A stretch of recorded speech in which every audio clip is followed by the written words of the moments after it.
esta tercera y última parte sobre pull requests vamos a ver cómo responder a una code review. Nos habían hecho en la lección anterior una code review que en este caso no ha sido favorable, nos lo marca como change requested, y ahora que estoy desde la otra cuenta vamos a ver cómo podemos reaccionar a esto, cómo lo gestionamos. Nos han hecho una code review negativa y ahora tenemos varias opciones. En primer lugar, podemos seguir discutiendo a través de los comentarios por qué hemos hecho así nuestro trabajo. A veces es lo más simple del mundo. Por ejemplo, no entiendo por qué me quitas esta función. Pues porque es de depuración. Dejo aquí mi comentario y le doy al botón comment para enviar ese comentario. El comentario en este caso se va a marcar al instante. También hay una cosa que podemos hacer aquí, que es pulsar el botón Resolve Conversation para marcar la conversación como resuelta. Cuando marcamos una conversación como resuelta, esto lo que hace es plegarla automáticamente. Es decir, vale, ya nos hemos puesto de acuerdo con esto, ahora puedo marcarla como resuelta para decir ya no es necesario tenerlo aquí. Sin embargo, es una mala práctica que cierres las discusiones que te han abierto. Por lo general, una conversación solamente debería resolverla la persona que la ha abierto, ya que al fin y al cabo es esa persona la responsable de que se haya pedido que se haga una cosa. En cuanto al otro comentario que nos han dejado, propone una sugerencia de código. Nos han propuesto escribir un private en vez de tener una asignación de variable dentro del constructor. Y es una sugerencia que me parece bien, así que la voy a aceptar directamente. Para poder aceptar este tipo de sugerencias, todo lo que voy a hacer es pulsar el botón Commit Suggestion y darle al botón Commit Changes. Esto lo que hace es automáticamente crear un commit desde la interfaz de github.com con el cambio que nos ha sido propuesto. Tened en cuenta que cuando se haga esto, el cambio va a ser propuesto incorporando a nuestro compañero o compañera, porque se supone que el cambio lo ha escrito esa persona, así que ya se incorporará a esa persona como participante dentro de este PR, lo que significa que cuando lo mezclemos en el repositorio principal, va a aparecer este PR como que lo hemos hecho entre varias personas. Una vez que estemos conformes con el panorama, le vamos a dar al botón Request Review, que sirve para pedirle a esta persona que por favor nos vuelva a hacer una code review, ahora que hemos hecho las correcciones. Esto eliminará su participación, volverá a aparecer un punto amarillo y gracias a eso pues podrá volver a opinar. Y vaya que sí va a opinar, volvemos al otro lado de la mesa. Ahora que está pidiendo otra vez una confirmación, vamos a volver a hacerle una segunda code review, vemos lo que nos ha hecho, nos ha marcado como resuelto esta conversación, a pesar de que se supone que lo tendría que hacer yo, pero bueno, más o menos se podría decir que ahora estoy conforme con el resultado, por lo tanto le voy a dar una review positiva. Le voy a dar al botón Approve y en este caso ya marcaré como que me parece bien. Hemos simulado aquí una conversación a dos personas, aunque sea realmente dos navegadores, pero aquí os he demostrado cómo se puede hacer una code review en el día a día utilizando GitHub. Si trabajáis en empresas donde se utiliza GitHub, esto va a ser vuestro día a día. Normalmente perderéis más tiempo aquí del que os gustaría y tendréis conversaciones que serán menos prácticas de lo que os podría parecer, pero por lo menos os aseguraréis de que el código que se incorpora a un repositorio tiene la verificación de múltiples personas, para así asegurarse de que tiene la mayor calidad posible y evitar cometer posibles errores.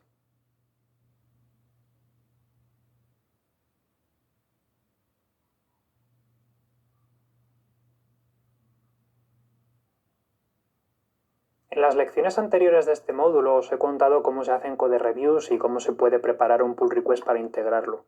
Yo ahora lo podré integrar utilizando el botón verde que dice Merge Pull Request. Cuando lo pulse, lo que me preguntará es si estoy dispuesto a integrar este código dentro del repositorio principal. Al pulsar Confirm Merge se hará un git merge, pero se hará directamente a través del navegador web, lo que significa que no será necesario irse a ninguna consola y escribir git merge o cosas por el estilo. Es la forma más directa de aprobar pull request y de incorporarlos a un repositorio, a través de la interfaz web. Sin embargo, antes de pulsarlo, voy a aprovechar para contaros una característica interesante que tiene el sistema de pull request de GitHub, que es cómo gestiona los conflictos. Porque, ¿qué pasa si yo aquí propongo cambios, pero mientras los estoy proponiendo otra persona hace modificaciones? En este caso, por ejemplo, voy a forzar un conflicto de la forma más simple que se me ocurre. Yo aquí había quitado la función measure. Pues lo que voy a hacer es que desde la rama principal del repositorio voy a simular que alguien ha modificado esa función. Esto va a provocar que se marque como conflicto, porque ahora resulta que una persona ha modificado la función y otra persona directamente la ha quitado. Y eso va a provocar ahora un conflicto que nos va a impedir mergear el código fuente. Como veis, el botón verde se ha desactivado y nos dice que hay un conflicto que tenemos que resolver. GitHub integra una herramienta muy cómoda para resolver estos conflictos, que al fin y al cabo no es más que la que tenemos de siempre, es decir, estos marcadores que siempre aparecen nos permiten elegir qué resultado queremos que tenga el conflicto a la hora de resolverlo. Podemos elegir entre aceptar la versión resumida que no tiene el console log o podemos elegir entre directamente quitarlo. Ya os conté cómo se resuelven conflictos anteriormente en el módulo dedicado a Git, por lo tanto aquí voy a ir un poquito más deprisa con esa parte. Lo importante es que esto es un editor completamente normal donde yo puedo eliminar lo que me interese o insertar las líneas que yo quiera. Una vez que esté conforme con el resultado final de mi resolución del conflicto, le voy a dar al botón Marcas Resolved para marcarlo como resuelto y voy a pulsar sobre Commit Merge para integrarlo en la rama y así poder cerrar ese conflicto. Esto vuelve a insertar un commit en la misma rama y lo más importante es que libera el botón Merge para que podamos enviar los cambios. Y ahora sí, vamos a pulsar el botón verde para integrar todo este código dentro de la rama principal. Le doy al botón Confirm Merge y eso hace que se haga Git Merge automáticamente. Puedo borrar ahora esta rama y así no se queda ensuciando el servidor. Y como veis, se habrá cerrado el pull request. Cuando me voy a la sección código, ya vemos aquí este pull request una vez se ha integrado y lo tenemos todo listo ya para poder continuar trabajando en nuestro día a día. El issue que se había abierto se ha cerrado automáticamente. Eso es debido a que yo había configurado mi pull request para que cuando se cerrase automáticamente cualquier otro issue. Este es un flujo muy interesante que podéis aprovechar en vuestro día a día.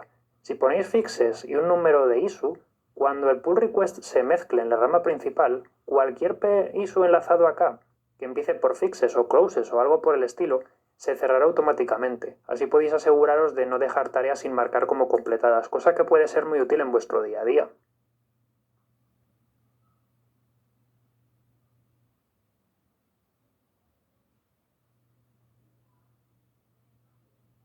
Los pull requests no son el único mecanismo que se utiliza en las empresas y proyectos grandes para organizar el día a día en un repositorio. También la sección de Projects nos puede aportar muchísimo valor cuando estemos gestionando proyectos grandes. Con los proyectos vamos a poder crear Kanbans y otro tipo de tableros en los cuales vamos a tener la posibilidad de gestionar las tareas de una manera más visual, organizándolas en tablas o en columnas. Para poder crear un proyecto, todo lo que tenemos que hacer es venirnos a la sección Projects y pulsar sobre el botón Add Project, el cual nos permite crear un proyecto que se va a adjuntar a nuestro perfil más que a nuestro repositorio, pero por lo menos así podremos incorporarlo luego a todos los repositorios que tengamos. Vamos a pulsar sobre el botón New Project de nuestra página de perfil y vamos a elegir un proyecto a partir de una plantilla. Por ejemplo, puede que nos interese crear un Kanban. De este modo podremos organizar el trabajo en columnas e ir pasando cada uno de los elementos de una columna a otra hasta que se vayan completando. O bien podremos crear una tabla parecida a la que se puede hacer con herramientas como Notion o Airtable y así añadir ciertos metadatos para poder clasificar las tareas en función del tipo de tarea que sean o cualquier otro campo personalizado que queramos incorporar. Yo en este caso os voy a enseñar cómo crear un tablero y de hecho apenas lo voy a hacer yo, porque se pueden utilizar templates como por ejemplo la creación de un backlog o una tabla de features para poder listar aquellas cosas que queremos incorporar a un proyecto. Voy a elegir backlog y le voy a dar al botón crear. Este backlog esencialmente nos permite agregar una especie de Trello a nuestro perfil personal. De este modo yo puedo crear cosas como tareas que se incorporan directamente a unas columnas, tales como agregar menú. Y eso incorpora un elemento que es agregar menú.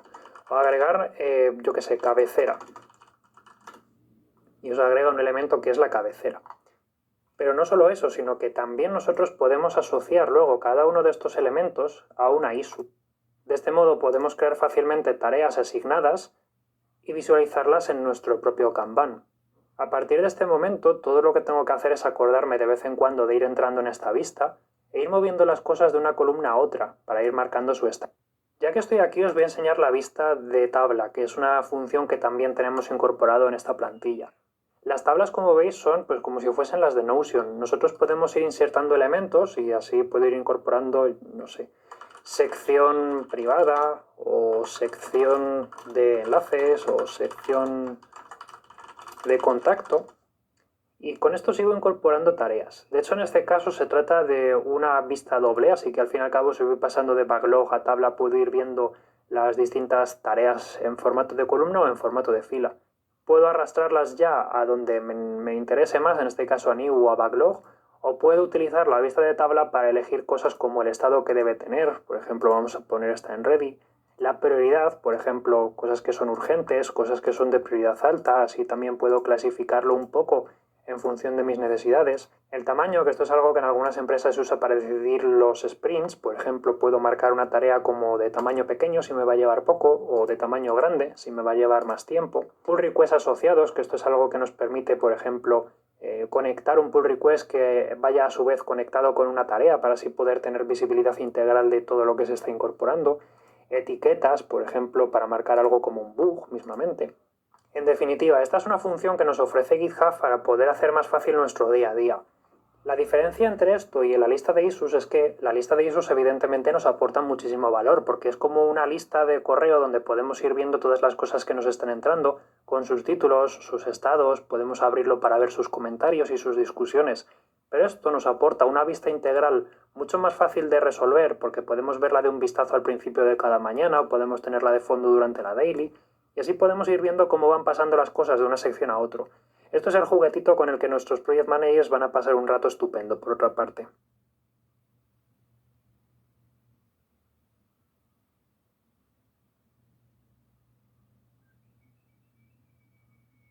Finalmente, una de las últimas características que se suelen utilizar en el mundo laboral cuando se trabaja con GitHub y de las que os quiero hablar son las etiquetas y las milestones. Esto se suele utilizar mucho en el mundo del Scrum porque nos permite clasificar adecuadamente las tareas, por ejemplo, en función de cuándo tienen que estar terminadas. En primer lugar, hablemos de las labels. Las etiquetas son lo que podemos asignar a un issue o a un ticket en general utilizando el desplegable de labels. Con eso podemos clasificar los issues en función de si son bugs, si son tareas, si son preguntas, si son cosas que no podemos solucionar en este momento, si son cosas sencillas, cosas complicadas, etcétera, etcétera. Y lo más interesante es que GitHub nos permite para cada repositorio cambiar las etiquetas por defecto. Todo lo que tenemos que hacer es pulsar sobre el botón Labels y aquí tenemos las distintas etiquetas para nuestro proyecto. Puedo utilizar los botones Edit y Delete para modificar el título y la descripción de una etiqueta, cambiarle su color o incluso pulsar el botón Delete para eliminarla completamente.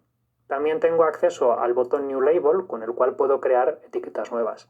De este modo, si yo quiero crear una etiqueta que requiere traducción, que podríamos utilizar con aquellas issues que involucran cambios de traducciones en una página multidioma a lo mejor, puedo elegir un color y darle al botón Create Label y ya tengo esa etiqueta lista para utilizar.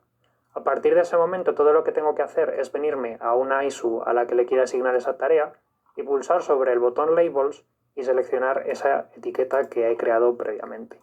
También puedo utilizar simplemente el selector, darle al botón Label y así ponerle o quitar masivamente a múltiples tareas. El otro recurso que tenemos acá a nuestra disposición es el de las milestones, con el cual podemos establecer distintos hitos dentro de un proyecto. Por ejemplo, algunos proyectos pueden tener una duración de 6 meses, pero podemos asignarle distintas milestones, es decir, los primeros 2 meses hay que trabajar en una serie de funciones, los siguientes 2 meses en otros y los últimos 2 meses en un último lote de funciones.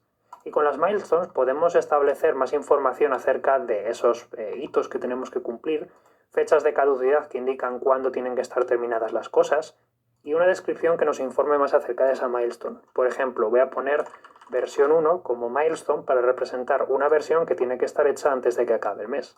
Le voy a dar al botón Create Milestone y ahora puedo ver de un vistazo todos los issues que forman parte de la milestone, si es que los he asignado, claro. Para poder asignar un issue a la milestone, todo lo que tengo que hacer es, desde el menú, o bien desde la página de un issue, elegirlo en el menú milestone, acá en el lateral. Le voy a poner versión 1 y eso lo mete en la primera versión. Pero claro, también puedo hacerlo desde aquí de nuevo. Yo selecciono masivamente todos los issues y le doy al botón milestone. Esto es una herramienta que se utiliza bastante, por ejemplo, cuando tenemos que cumplir múltiples deadlines en forma simultánea, porque así nos permite decir a qué proyecto le pertenecen o a qué milestone tiene que ir asociada. Y así luego nuestros project managers pueden reportar fácilmente el porcentaje de tareas que se han completado para cada uno de los proyectos.